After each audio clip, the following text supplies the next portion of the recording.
It's Greg. And it's Matt. And it's Jamie. And we're the bottom tier. Bottom tier. Welcome.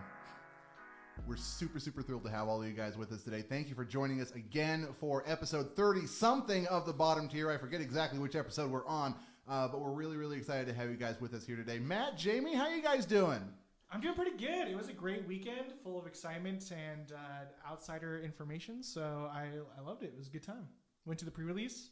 Yeah, the pre-release was a blast. Yeah. Good set. I think so too.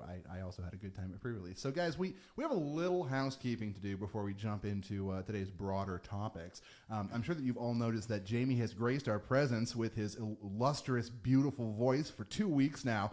And we have a little bit of an update for everybody. Matt, our good friend and co-founder of the bottom tier, and his wife are pregnant. Yeah. That is correct. We're pregnant. And on top of that, we're having a boy. Super exciting. Heck yeah.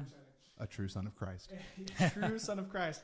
And so with, son of Christ, or is Christ, I don't know, whatever. However that works, I don't know. I don't go to church. But with that, that means that we have a due date of August 7th. And as I figure my stuff out, the panic has already arose inside my system of wow, I have a living life to have to deal with and feed and do all that type of stuff. So Jamie has been awesome enough to be willing to come join us for these next few months and also be able to take over for a short amount of time.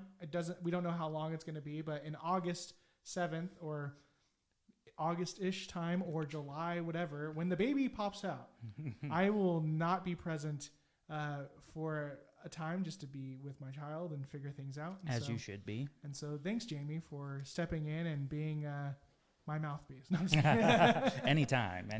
We're gonna have you write all of your notes out, Matt, on what you want to talk about, and then Jamie's just gonna show up and just read the script. Yeah, basically. You gotta send us in a dad joke every week. You know what? I'll do a dad joke every week. That sounds good. And also, Jamie, you're welcome. You're gonna be here forever now. So congrats, Thanks, man. and you've always been someone that has also inspired this podcast in quite a way of us wanting to learn and be open. And so we're just really excited to have you and your skill set and being more competitive than we are, but also being casual at the same time at the bottom tier. Yeah, thanks, guys. I appreciate it. It is absolutely our pleasure, guys. A little bit about Jamie really quick. He is one of the best players here in the local community. He's been to Pro Tour in France. He's won Road to Nationals and a bunch of other really impressive sort of accolades like that. He's also just all around a hella cool dude. One of our favorite guys. And when Matt and I were talking about this, the first name we both came up with was his. So I feel like we're in good hands. Matt's not going to go anywhere for the next few months, probably, while he's awaiting the joyous moment. So don't worry, we're adding on, guys. We're getting so popular and so famous worldwide that we simply cannot do it 2 men anymore. It's now 3 of us. So bottoms, let's give a big round of applause to Jamie. Woo! All right, our soundboard no longer makes sounds, so that's cool and exciting. The buttons light up, but nothing happens. Cool. Why did that one hit? Oh, that is too perfect. I love that sound. That's so good. That was perfect. All right, so with the housekeeping out of the way, boys, let's jump into today's fun topic. Let's talk about outsiders. Let's talk about pre-release. Let's talk about how we did, what we think of it, spicy pulls, whatever we got. Let's start off. Matt, you got something? Yeah, I woke up in the morning ready on Saturday and decided, I'm going to play Azalea. And played the whole event as Azalea and won 2 games, I believe. Won twice. And lost the rest. And that means I switched to Riptide at the end just to do some practice games with Riptide. And I was doing way better. And I was like, gosh darn it. All I right. should have just been Riptide the whole time. And that happens to me every time a pre-release so far. So out there, starting off, I didn't get any good pulls or legendaries or anything like that. But Riptide is very, very good in this sealed format. For sure. I just think in general, Riptide's going to fix the main issue with Ranger, whereas the arrows have to be shot from Arsenal. Now, with playing a non-attack or something, you being able to load those arrows and not be limited by your bow to 1 a turn, I think it's going to be revolutionary for Ranger. Like definitely having the reload basically on demand just solves a huge issue with because Rangers is even though all the classes are unique, Ranger kind of stands like outside of that or above it a little bit. Right. In that like the entire flow of your turn is about loading up that arrow so that you can actually do something with the class. Right, and the arrows are usually cost to power level. They're really high. You got like one resource for 6, but then you have to factor in the bow cost. But with Riptide, you don't. So suddenly you do have these 1 for 6s that you don't have to really worry about and things like that. And the other thing that I learned is it's not as thinky when it comes to trying to be taxed out or having your cards out. Like Riptide's able to come back when that's happening to him quite a bit, which is excellent because you're able to pull off some really good shots and things of that nature to get the most out of it. For example, when I was playing Azalea, I was being, there's a different word for it where they're eating your cards or Fatiguing. There you go. I fatigued. I'm remembering that word. But as I was being fatigued as Azalea, I remember I had to be cognizant of like, okay, if I pitch my arrow to be able to instant my arrow in there so I can be able to pull that card when I have the last 4 cards in my hand and 3 of them are arrows, I could be able to win with that dominate at the end there. And if I was playing Riptide, I'd been able to probably push that damage even faster in a turn. So it was interesting on that aspect of playing the sealed event. I felt it was very fatiguing in general with all of them. And I think the Rangers kind of actually had something to overcome it this time, which was cool. A little bit. I did run into, because I played Riptide in the event, and I didn't do the best either, but I wanted to test Riptide more than I wanted to win the event, right? And I ended up building like a 41 card deck, so I was playing 11 extra cards, and I still got fatigued completely twice. They were close games, and I got my opponent down to like sub 4 cards, but again, it still runs into you're a Ranger, you don't have a weapon that can attack, and they do. So if that tempo does twist, they were able to there was a point where I had an assassin opponent. They had 4 cards left, and I had like 12 or 15 between there. Like I had a lot, but we were both really low life totals, and I was at 1. So they were able to just dagger, and send an attack that was a break point, and I didn't get another turn after that, and they ate my whole deck. So it is something that can happen.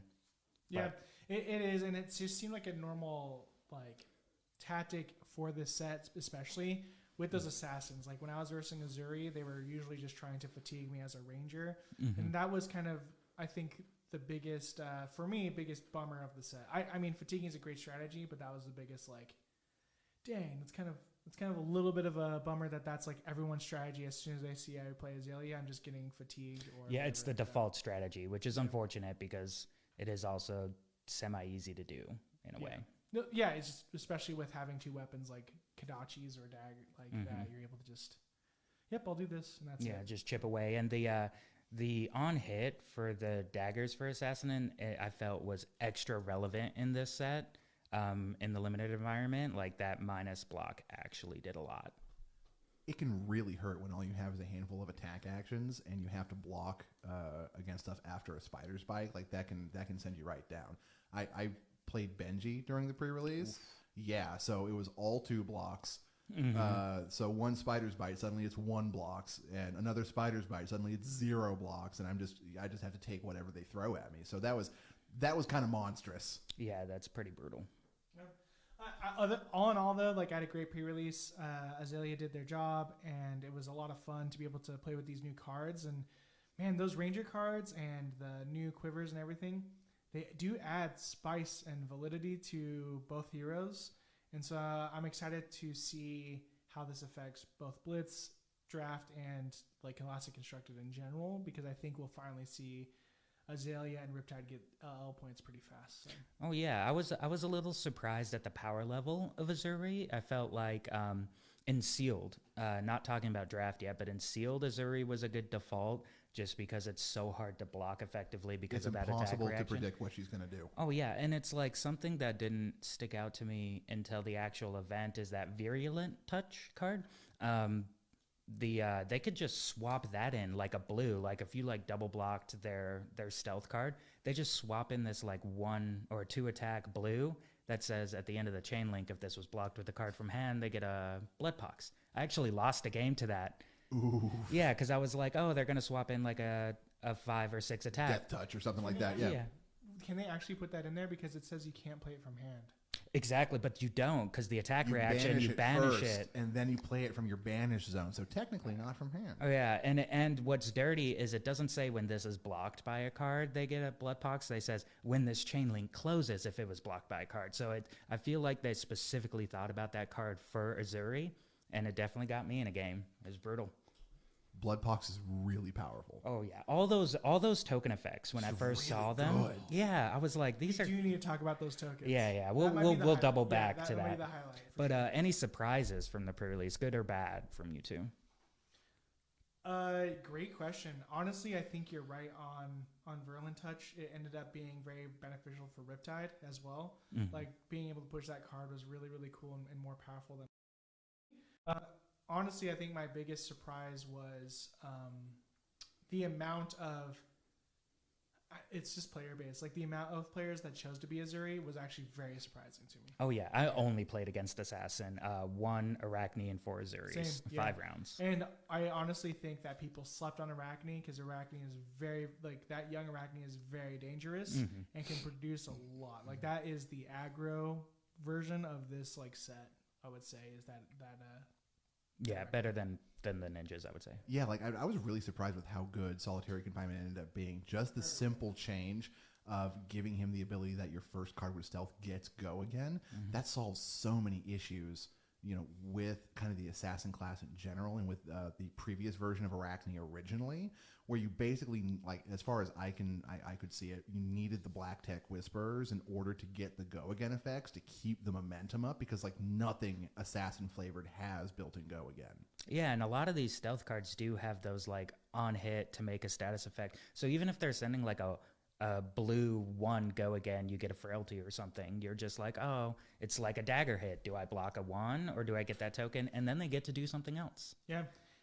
You just triggered something in my brain of the go agains. Again, Azuri being a surprise was you could swap for a Ravenous Rabble. Oh, yeah. It doesn't reveal a card because it's Azuri's ability. And it gives it natural go again. So yeah. You're able to keep going. It's that was a cheeky little thing that I really didn't think about either, because just play the Rabble first. But no, I get to swap this out and a 0 for 5 go again.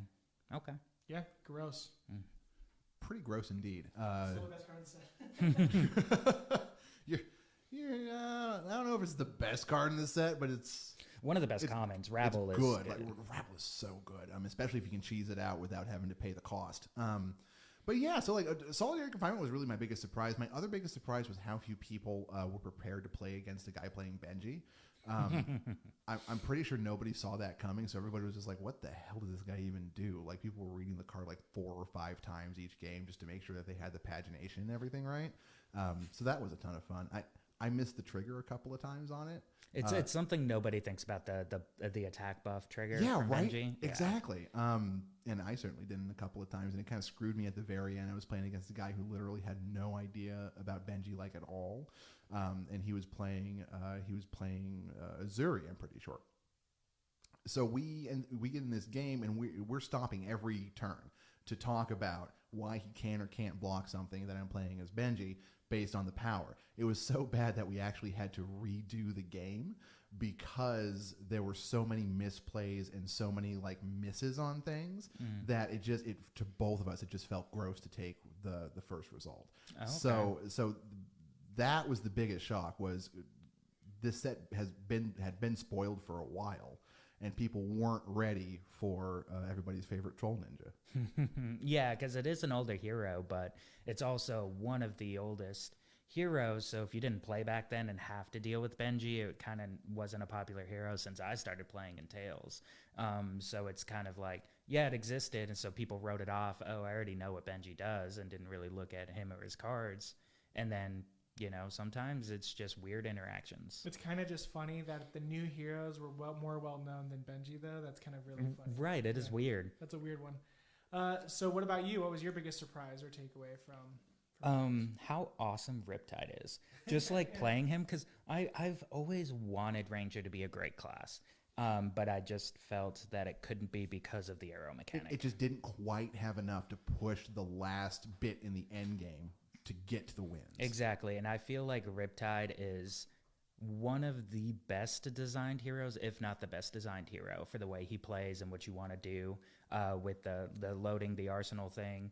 It's so versatile beyond just arrows. It's like weird things like trying to deal with a Benji attack comes in and you get to like play the instant that blocks the next damage you take, and then you could load a trap into your arsenal by playing that instant, so their next attack you can block from arsenal with a D-react. Or something that you can only play from arsenal, like a death touch isn't Right, yeah. one of his cards, but something along those lines Well, it where is, you have death to have. touches. Is it? It's Ranger Is it Assassin. Ranger? Okay. But yeah, so something like a death touch or something like that, you can queue it up, have it ready to go like immediately or whenever you want it to be. So like really powerful, and then getting the chip damage when you trigger a trap. Oh, so fun. So good. I killed 2 people with traps and felt so good. That's awesome. So That's good. really cool. Speaking of traps, another surprise was the Ranger Assassin cards. I don't think I realized some of them are traps. So forgetting about that and having an assassin all of a sudden trap me, be like, oh snap, That nutty. hurt. I That think hurt, all yeah. 3 of the common ones are both Ranger Assassin. Yeah, all three of the 3 that give you the tokens. Yeah, Inertia, Bloodpox, Yeah. and Frailty. Which, let's talk about those for a second. I thought Bloodpox was going to be the scariest one of those 3, but actually, I think Inertia scares me more than anything else. And especially in a constructed format. Inertia is disgusting. But Bloodpox does exactly, or like, I got to give up a whole card for this. I'm just going to take my turn anyway and die to it, essentially. It's correct, yeah. Bloodpox, you definitely want to be able to do that until you only start worrying about it till the end of the game. And then Inertia is like... it's funny, every time I got Inertia, I already had like 0 cards. Yeah, Inertia is very situational. Yeah. Yeah, and the Frailty I liked, but the problem I had with Frailty is it's like most of the time I triggered it off the trap where you block a go again attack. So it's like most of the time my opponent would start with their daggers. So I'd like block the first one with an Inertia. And now you can't swing the second one. Ooh, it didn't feel like it did in Limited what it could do in Constructed. I felt good with Inertia on trying to be fatigued because they're trying to do chip damage to you all of a sudden, and they're like, I think they forgot they had Inertia because they were like, I hit you with this weapon. It's like, so you're attacking me for 0? Like, Oh, yes. Frailty, you mean? Or Frailty, yeah. Sorry, Frailty. And they're like, attacking you for 0? And like, yeah, attacking you for 0. Yep. And so it was just like, you wasted 2 attacks because you're trying to do that, and now I have a full grip and able to punish you, right? Yeah. So that was good in that circumstance of like trying to do the whole like fatigue you. So I like that aspect, but it's very situational, like you said. So. Yeah. And it's good. I like it. It's well balanced because it hits all the heroes, right? Because the ninja and assassin, it neuters their daggers, and then the -1 attack from the arsenal, it hurts arrows too. So it's well 100%. designed. Yeah, like overall, like I feel like this set, first of all, it's a hell of a lot of fun to do sealed and presumably draft. I haven't done a draft with it yet, but it feels like it's going to be a hell of a lot of fun. I'm hoping. Right, and then like in Uprising, they tried to do like a rock paper scissors thing, and they kind of screwed the pooch on that one. They a made little the bit. rock a little too heavy. A little too heavy. But in this one, it feels like there's actually like good synergy between all of or most of the heroes, where you're never quite sure, what the hard counter is to another one. It's all kind of in that situational boat where if they're building, a trap heavy Riptide, then you want to do this. But if they're doing like a more aggro build, then you want to do this, or however that breaks down. So there's like enough variance here that I think is going to be fresh like for a long time. People will still be figuring out the lines as they go. Yeah, and I feel like even within the class card pools, the 2 heroes in all 3 classes want to prioritize different cards. Like if you're just getting a bunch of red arrows and things that opt, you're going Azalea. But if you just see a bunch of traps and like not necessarily non-arrow cards, but more non-attacks and like go again cards, then you want to go Riptide. And the same with the other 2 classes. So I think that was a really smart design too, because you could be like Assassin and the person to your left could be Assassin, and you could be the different heroes going for different cards, and it won't feel nearly as bad as like a 3-hero set. Well, you could even, exactly, like you can play exactly the same hero, pull out of the same packs, and have 2 completely different strategies behind the deck. So it feels like it's going to be a hell of a lot of fun for the next little bit. I also feel that the sealed didn't let ninja shine because you're kind of based off of trying to get those combos linked together. So I didn't see a lot of ninjas because they weren't able to get the right combos. No, yeah, for Right. sure. So I think draft is going to be more fun to be able to have them actually pull off their combo and do like that, and we'll actually see ninjas pull through a little bit on that one. Yeah, because there's ninja cards that are also really good for Benji. Like, I forget what it's called, but the blue hits for 1 and the yellow hits for 2, where like when it hits your next attack, it's like +2. And Deadly Duo. yeah, Deadly Duo. Great way, like the third chain link, throw a Deadly Duo, fourth chain link, spring load or something, so it gets a bonus off of itself, and then it gets a bonus off of the previous one, and you suddenly, at the end of this chain, you're swinging in for 8. Yeah, and it's like a card that Katsu's not going to want. It's I guess, except for it's a 0 pitch for Kodachis. Just to trigger the Kodachis. Yeah, but it's not going to be a high pick at all for them. Yeah. And things like that. I'm really hopeful for this draft set. I'm excited. Same. And I will say my hype for spring load paid off. It's a good card. I like it. Is it? It's a little situational, but when the situation hits, like if you play this card, you have nothing else in your hand, it gets +1, 2, or 3 depending on the pitch color. So it just has a built-in bonus when you are out of hand. So keep that in your arsenal for a turn. Burn your hand. You have like 1 floating. I mean, there you go. I had a red one with Riptide, and there would be turns where I'd be like, block with a card. Then on my turn, I'd play a non-attack, put the other card in my hand in my arsenal, and then play the spring load from my hand and be like, no hand. And I got to load up my arsenal early because of Riptide and everything. It was a fun card, harder to get off than I thought it would be, because sometimes you just don't get the opportunity to block. I felt like there were a lot of turns where your opponent might take a turn off, which hurt me once or twice. I would like arsenal a trap, and then they'd be like, dagger pass, and I'd be like, oh, do I break my quiver? It's kind of a good card too because it's just it's rupture for anyone.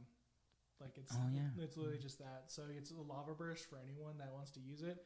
That costs 1, and that's pretty cool at the very end. And I mean, if you put it in 5 though, and give it go again, and then rupture, you're freaking gross. Mm-hmm. That's disgusting. We didn't give you that idea, everybody.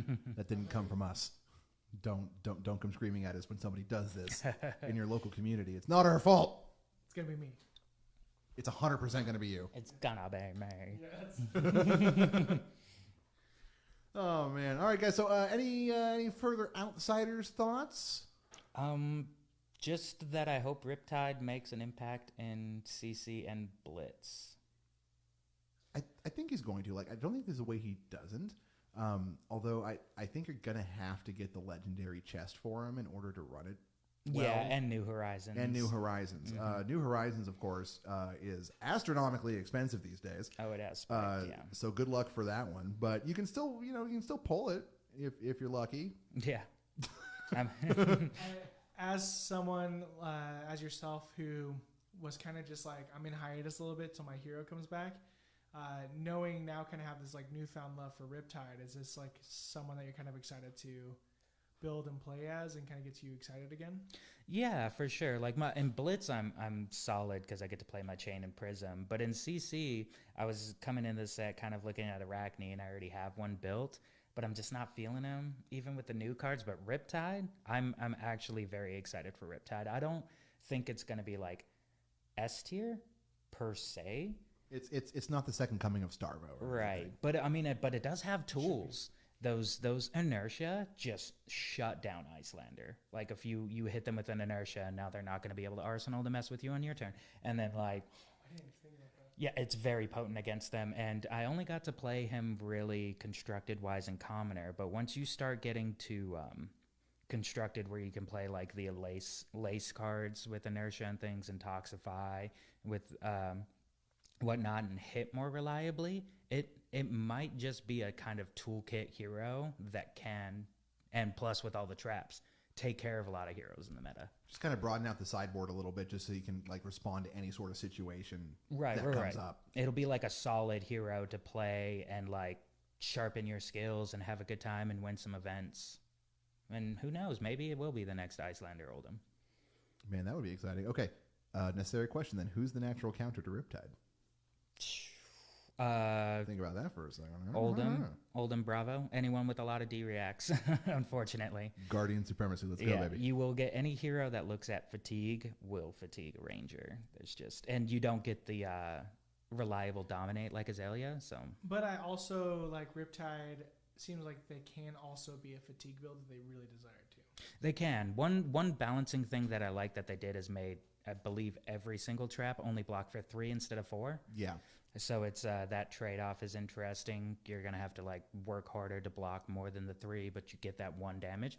And actually, I think that is a way to push through fatigue decks, is if you can pile on the damage early, and then when you start running out of red arrows, hopefully you get them low enough to where you can hit them with a couple traps. But it remains to be seen. But I'm hopeful. It definitely feels like it's going to pop off and kind of shake things up a little bit, which I think we've all been hoping was going to happen. Since Dynasty came out and didn't really offer a whole lot, like broadly speaking, and with the Uprising taste still on all of our mouths, it's a good shakeup, and I feel like we're going to start moving past kind of like the ice dichotomy with Fi kind of along the side there a little bit, with some of these new tools, with the new heroes. I think we're really going to see a shakeup. Yeah, and like who knows if the new assassin Azuri might just be busted in CC. I mean, it remains to be seen, but it's possible. It's hard to block without D-reacts. It's so hard. Yeah, for sure. That being said, Outsiders releases this weekend, so make sure you save up your money and go buy those boxes and do all that type of stuff. And we're excited to be able to get our hands on it and actually see this thing in draft and go from there. But Greg, I know that Greg has a topic just to kind of coincide with Outsiders and the release and us being in our local game stores a little bit more. What's the main topic you want to talk about? Ooh, this is fun. I've never been thrown a topic before. Guys, so with Outsiders coming out, with the hype, kind of built up for it and continuing to build a little bit this week, we're going to see an influx of new players. It's a great time for people to get into the hobby. It's a wonderful time to start picking up your first decks and just getting out to some events or just playing with your friends at the kitchen table or what have you. So with that in mind, more than deck building, more than hero analysis or anything else, I think that the most important thing when you start getting into a new hobby and you go out and you're engaging with new people is to know how to engage with those people.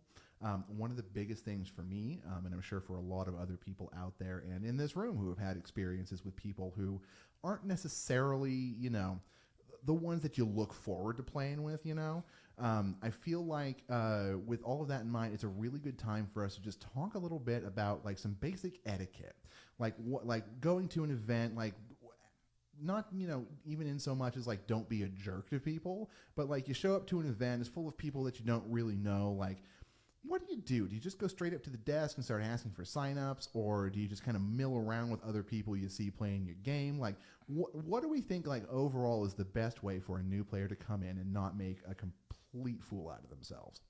Oh, interesting. I mean, I don't think you need to worry about making a fool out of yourself per se, but just speak for yourself, Jamie.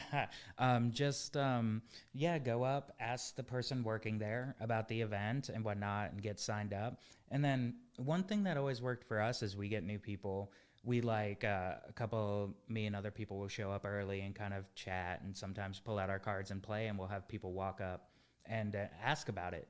And I think it's important when somebody approaches an established player and asks about them, not to brush them off and just be like, oh yeah, we're just playing a game, blah, blah, blah. Because obviously they came up to you. And for a lot of people, it takes a lot of courage to come up to strangers. Absolutely, yeah. And just to like engage with them and be like, yeah, this is flesh and blood, whatnot. And they're probably there to play, because we've had that happen a couple times.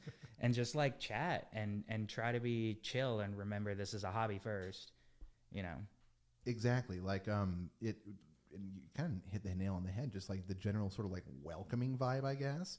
There's no need to be standoffish about anything. There's no need to kind of gatekeep or anything like that. If somebody comes up and they want to, engage with you, and then engage back with them. Or, what are you doing coming to these kinds of events anyways? If you're not going to participate, I guess, in the social aspect of it, then why are you here for the social part of it?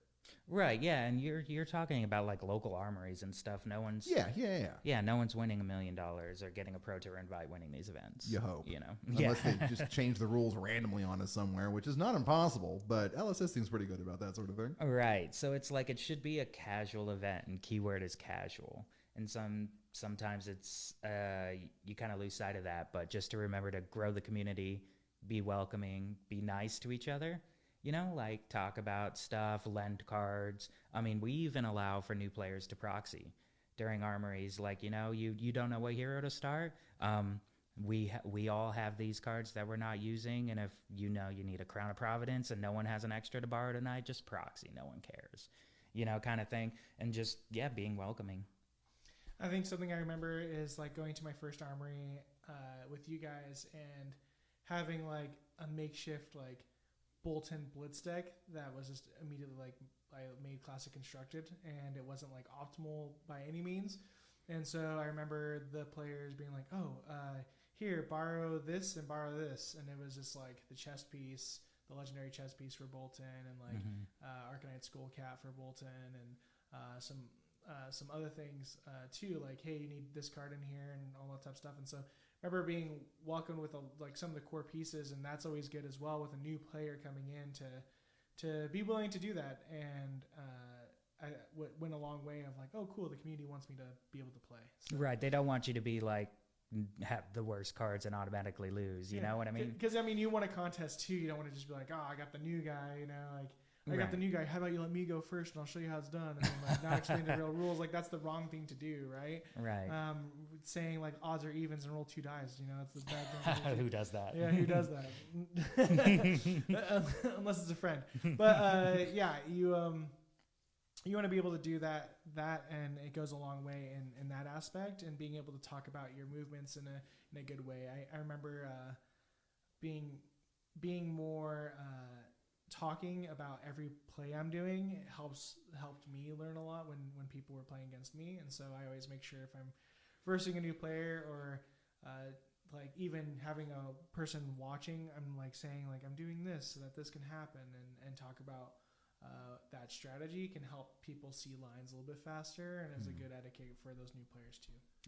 And like that's one of like the biggest things that I've kind of experienced in this with new people and myself being new is that when you sit down to play, you really have to be prepared to teach a little bit as well.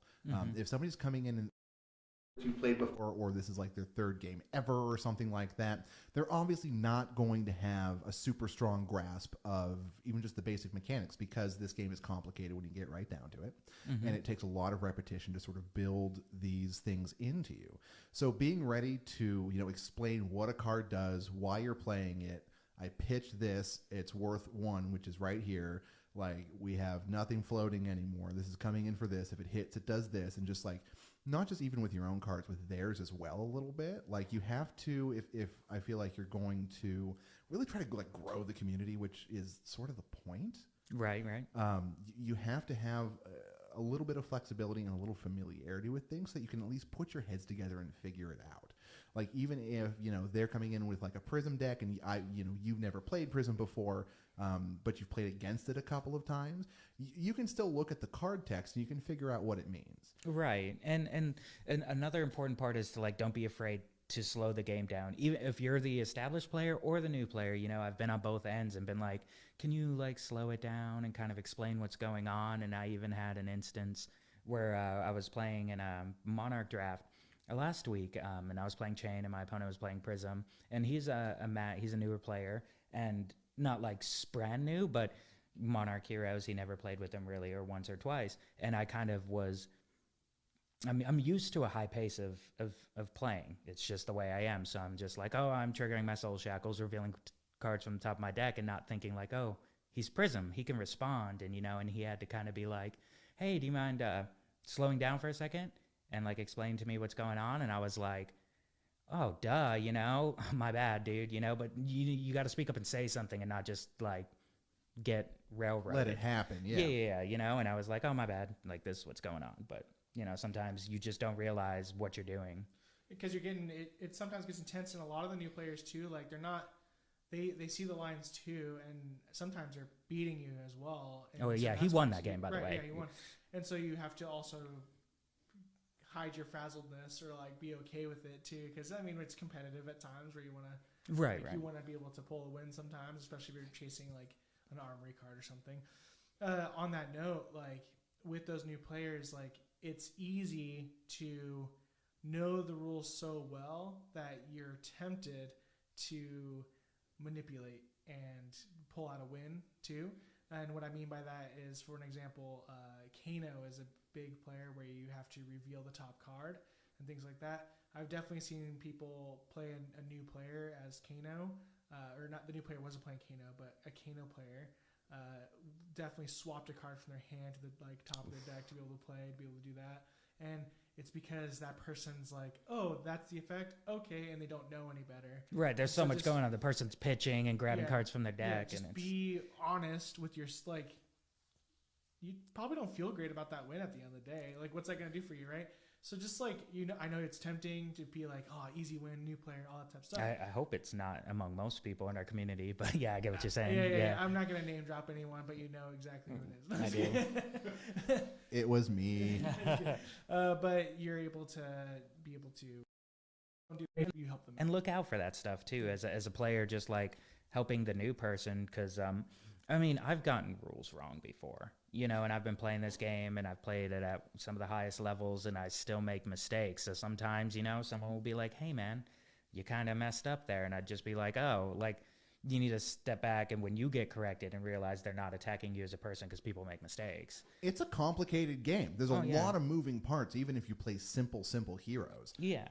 So you really do have to be ready for that. And you also have to be ready to kind of, I guess, stand up for yourself if you're sure that they're wrong about something. Oh, 100%. Like, literally, like the first event that I went to, this was just before I was playing Chain. It was just before the Seeds of Agony ban went into place in the Blitz format.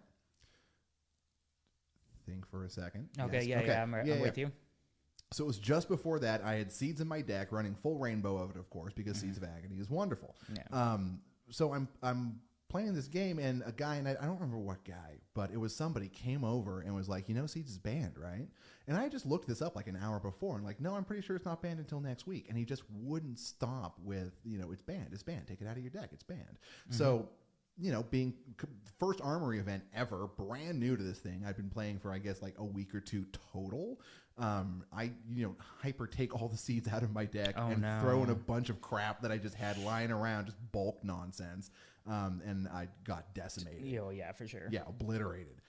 But so it taught me a really valuable lesson that if you're sure about something, stand up for it. And if you're not, all of these rules, the ban list, everything, it's all easy to find online. You can check in like 3 seconds, and it's worth it to take the 3 seconds to check and make sure. There's nothing that's wrong or insulting about making sure everyone's following the rules, as long as you actually make sure everyone's following the rules. And there's a Discord where you can, the US Discord, and they have a rules channel, and you could just look through there. There's a lot of common rules things that come up, and you could just...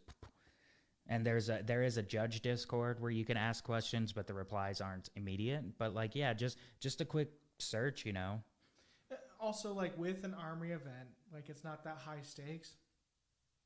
Like people, I know, like at least in our community, can't speak for every community out there, but I know for us, like if someone showed up next week for a Classic Constructed and they built Starvo not knowing things were going to go down, we might say something, and we also might be like, "Oh, let's just freaking do this again," Yeah. Right. You know what I'm saying? Even though Starvo's like an extreme, but we'd be like, "Cool, like that's awesome. You brought this deck. I'm so stoked you're out here and all that stuff. Let's give it a whirl." Like there was one time we were playing Blitz, and my buddy brought out like a Shiana deck that he wanted to play just to be like janky or whatever, and like we're playing, and I was like, that specialization is legendary, and you have 2 of them. And he's just like, oh my God. It's like, it was the chain one that's super good. And I only... Soul Reaping, man.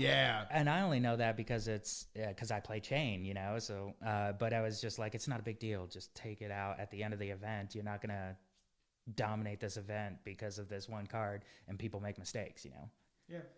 I mean, people are really chill. So like, just be accepting and be like, hey, just inform me this. And you might want to get your money back. No, I'm just kidding. If you spent all that money on Starvo, you might want to get it back. Right. But being able to explain it and then play the event out, I think people would be more than willing to be able to do that. And if not, like... And just be welcoming to new players. Because like right now, my core friend group is me and these 2 others. And we're pretty good friends. We hang out all the time, Kyle and Grace. And we met because we showed up to a game store to play Flesh and Blood. All 3 of us new people. We were new players is what I meant. And... Freshly out of the womb. Yeah, Little right. babies playing flesh and Well, blood. new people, like could mean that we knew people there. Oh. Yes, but anyway. So we like showed up one week, and then the next week we were like the only people who showed up, and nothing fired, and we decided to like talk to each other, and we all got into the game at the same time and hang out and play video games and became friends. So it's cool to look at this hobby and realize that you can like transcend beyond just playing Flesh and Blood. Like I made a lot of good friends. I met both of you playing Flesh and Blood. I consider us friends. That makes More or less. Perfect. Yeah, More no, or we are. less. Secretly, I hate all of you. All right. No, for sure. Like this, definitely. Like I with any card game in general, like these are relationships that if you're gonna be going to the week, like you have to be cool with hanging out with them every single week, and so just treat each other with that respect and happiness because you're inviting them to hang out with the boys, not just hang out with like the friends, right? Right. Be able to have a new group of friends, and you have to be willing to meet with them every time there's an armory and stuff like that. And Flesh and Blood is such a unique place because the community is so new that a lot of the same people are going to different local game stores to be able to play. And so you're going to meet the same people over and over and have those established relationships by the end of it. So, Yeah. nice. Very nice. That's super awesome. So just stay welcoming, stay flexible. Just kind of go with the flow a little bit, right? And Go with the flow. Go with the flow. And so then just really quickly, the flip side of it, if somebody, comes in and, isn't being chill, is just being kind of a dick to everybody, like how do you handle that? Because genuine, and this is a genuine question. Like I don't know the best way to do this. And I don't think that there's really anybody in our community who I would, point a finger at as being like, oh, that guy or anything like that. But at the same time, inevitably it's going to happen. If it's not happening here, it's happening somewhere else. And it's important, I feel like, as a community, we know how to tackle that problem so that we keep the community from becoming a toxic place, from becoming not welcoming to new people, and we can continue to grow this hobby. So is it just, pulling them aside and having a conversation? Is it, community vote to ban from events? Or like what do you guys think the right sort of way to handle that kind of situation is? I mean, and this is something that comes up in like all this gaming sphere, Dungeons and Dragons, Magic, cards. I mean, it's something that doesn't have an elegant solution, and I think that's part of the problem. Is a lot of people are afraid to tackle this issue because the first thing is when a lot of it comes down to personality and the way people interact with other people, whether it's lack of social cues and emotional intelligence, or just people who have that kind of cavalier, I don't care about anyone else attitude, or whatever it could be, or maybe they're just don't know. But a lot of the times when you try to talk to an individual about something like that, it can come off as attacking somebody, which is definitely what you don't want to do. Gatekeepy or something like that. Yeah, gatekeeping, or just saying it's very easy to be like, hey, you're kind of being rude to these people, and that'll come off as like, hey, you suck. It's just the way people react. So definitely I wouldn't go for the banning route. Probably the best is to pull an individual aside and talk to them one-on-one. It's not something you want to do in a group of people or whatnot, because again, it can feel like a lynch mob sort of thing. And I look at it kind of like as the same level as a manager at a store, tackle these problems in private and give examples. Don't hyperinflate. Don't be like, hey, man, a lot of the times you're kind of a jerk. That doesn't help anybody. What's that going to do? You got to come with specific examples and possible solutions on how to handle situations better. You know what I mean? Like, hey, we had a new player and you kind of raised your voice at them and got very argumentative when they asked you a question, and it kind of put that player off. So maybe like get somebody else involved, a judge or something, to help explain it better, or, something in that case. But even then, sometimes that's not going to work. And it is a card game. People are welcome to play, even if they're not the nicest individual. And sometimes you just got to kind of bite the bullet and put up with it and help other people. And I think you're right. Like bringing it up to them is really good. And if it's a continued thing, like usually if someone came to me, like sometimes we all deserve having a bad day once in a while too. Like if we come in and we're just cranky or something happened and we might be a little bit more rude, like I would expect people to be like, hey, that was kind of like, you were like that. And then they can be like, oh, it was kind of a rough day and I'm sorry I put it out there and things like that. And that's totally fine. It's just when if you do have someone in your community that has constant offenses and you've brought it up to them and things like that, then it just might be a bigger conversation of like being able to be willing to be like, hey, like honestly, a lot of people's enjoyment has left because of X, Y, Z, these actions that you've done, and like I think it might be best if like it would be an asking of like of being able not to be here, and that's an extreme, right? And Right. like I mean, you could but always they ask. ultimately can't stop what they choose to do. Mm-hmm. Be a hard conversation to have in general, but if you're willing to have that conversation, it could end up being more solutionary because you have the at risk, right, of like not playing a game might make someone change a little bit. Right. Like you could definitely. This is these kind of games are environments where one person can suck the fun out of the room. So it is a hazard that can happen. Yeah. You know. So it's interesting. Like it's always a tough conversation, but the moral of the story is like you're in control of your own actions, and just make sure that you help those that come in that are new to the game, and you know, be nice to the mean guy at these events makes them change too, of being like, hey, like giving them compliments. You might see Kill them something with different, kindness. you That's know? my Might see them come out of motto. their shell a little bit different as well. So Yeah, and some people, keep in mind, there are individuals who are just awkward and just don't know any better, and just be nice. And like, especially in a hobby like this, I feel like, you know, things like trading card games and that kind of thing sort of attract people who are a little outside the mainstream. We'll say, Yeah, to more be polite about it. introverted. Yeah, exactly. A little more Yeah. introverted, a little more quirky. So we have to allow room for everybody, Yeah, for sure. basically. Yeah, and just no, not at all. Okay, well, not like Hitler doesn't get to come. Okay. Are we talking art school? No. Yeah, just try to be inclusive, and remember, there's also some times where somebody will come off rude and they have no idea.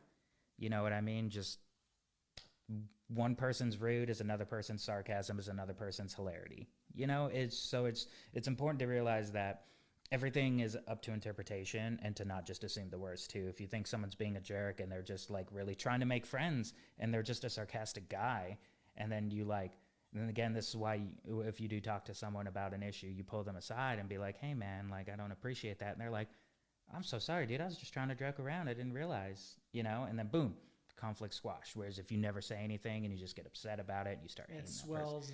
Yeah, exactly. So again, deep topic for a release of a new set, right? But it's because it's going to attract new people. We have new heroes that are really, really cool looking and artistically. Like Riptide is a really, really cool design. Azuri is, you know, little Uzi Vert.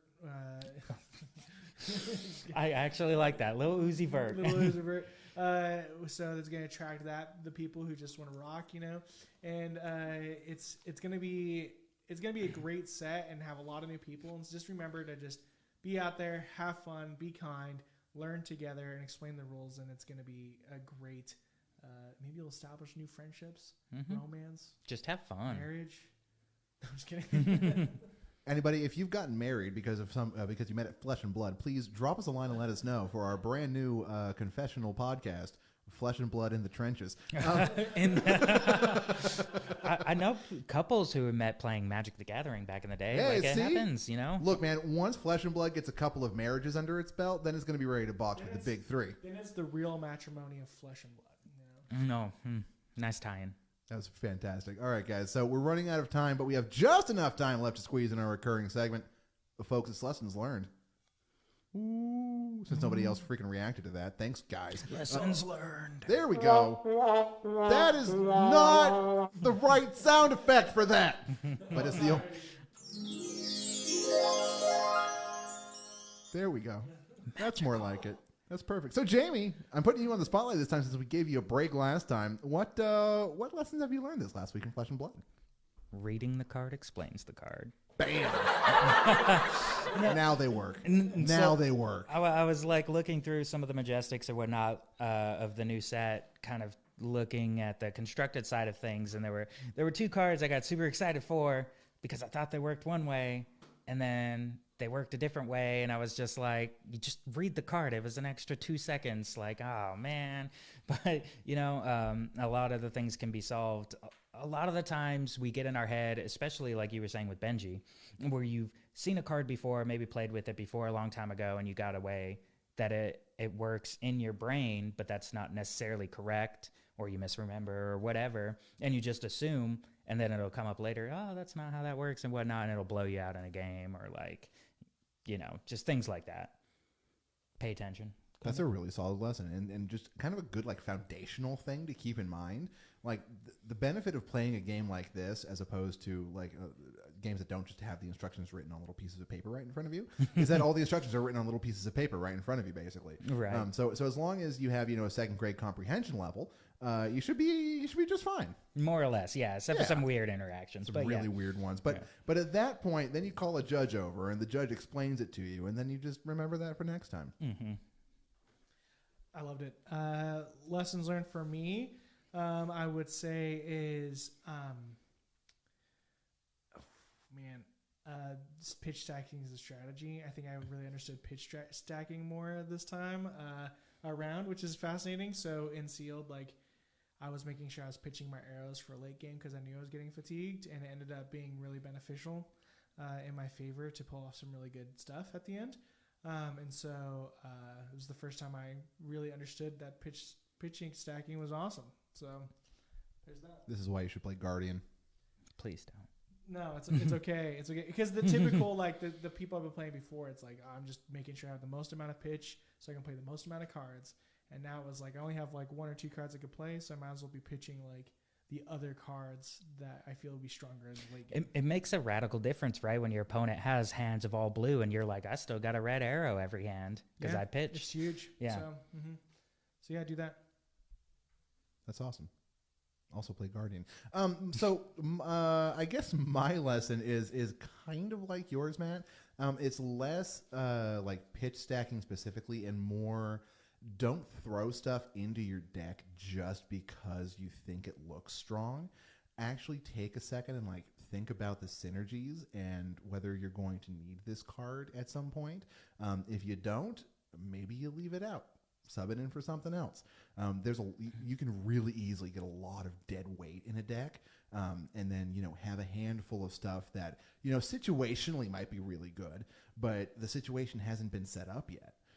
I've run into that a couple of times in the last couple of weeks where I have like 2 or 3 like really like on their own, like on paper powerful cards in my hand. Like a Command and Conquer or something. Yeah, exactly. But I just don't have a way to like pop them in order to take full advantage of what they are, So I guess strategy, like actually taking a step back and making sure that what you have in your deck has a purpose to be there, has kind of been my big lesson this last week. Yeah, we could do a whole segment on how to properly play Art of War. Next week, ladies and gentlemen, Art of War 101. All stubby hammers. Oh, no stubbies. All right, guys. I think that we are pretty much wrapped up for today, unless we had any final thoughts, gentlemen. I'm good. All right. So, Matt has something. Hold on one second, guys. You guys have a great day. Thanks, buddy. And with those words of wisdom, everybody, with those words of wisdom, I'm Greg. I'm Matt. I'm Jamie. And we're the bottom tier team. You all have a great rest of your day. Have a lovely, lovely rest of your week, and we will see you here next time. Toodles. Take it easy.